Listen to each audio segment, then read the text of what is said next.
I would say another alternative financing that I use with clients a lot is equipment financing. You can certainly talk with your bank about equipment financing. Some banks will do equipment financing for their clients, and others it may not be something they look at. Maybe you don't quite qualify at your bank for equipment financing. So there's a lot of independent alternative lenders who specialize in equipment financing. And equipment financing has been around for many, many years. It's used a lot in manufacturing and transportation.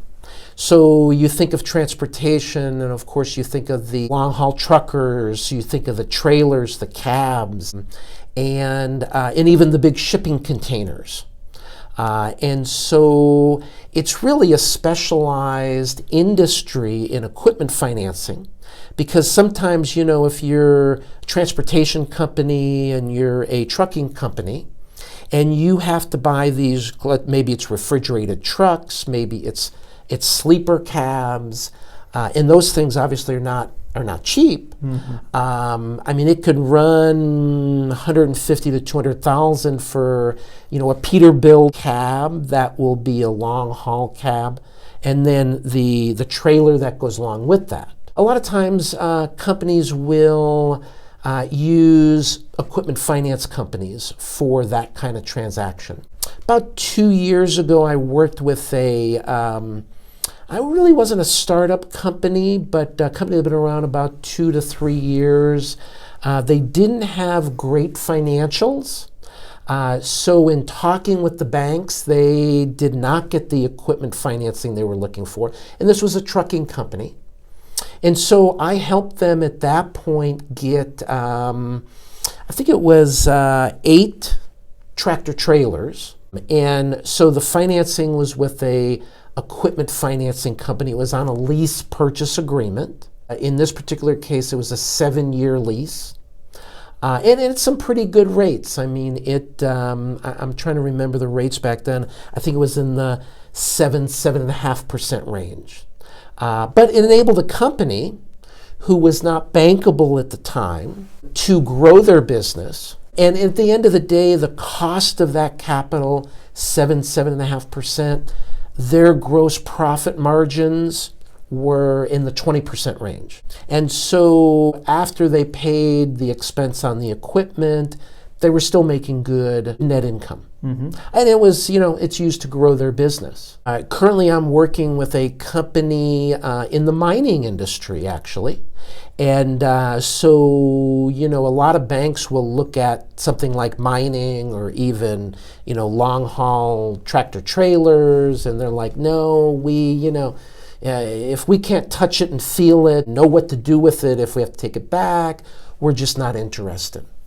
And so a lot of times you'll see companies manufacturing, transportation, using equipment leasing companies, equipment financing companies. And sometimes, on a very regular basis, they'll buy, CNC machines, for example, for manufacturing companies.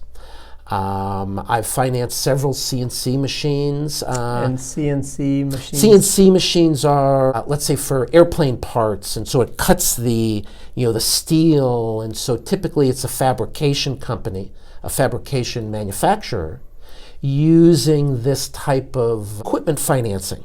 So equipment financing, again, is an alternative type of financing to where some companies might not be bankable. I think the benefit in equipment financing, the structure a lot of times in equipment financing is where the finance company actually owns the equipment, and you, the operating company who needs the equipment, is just actually leasing it from the owner, let's say for 7 years, and you buy it from them for $1, or you buy it from them for, maybe it's a 10% buyout, maybe it's a $1 buyout.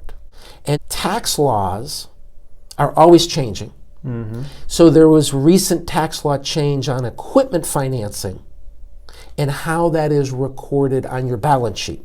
So the other benefit on equipment financing is if you're leasing, if it's a lease, it has a separate way that the asset and the liability is reported on your balance sheet, which is important a lot of times for companies when they're, like for their bank, there might be certain ratios or covenants that they have to abide by. And equipment financing is a way to stay under the radar or below some of those covenants because you're using the equipment for your business and producing widgets or products and selling them and making money. But technically, you don't own that equipment until it's all paid off, maybe 7 years later. So equipment financing a lot of times is used by companies for, if they can't afford the equipment or if they don't want it on their balance sheet.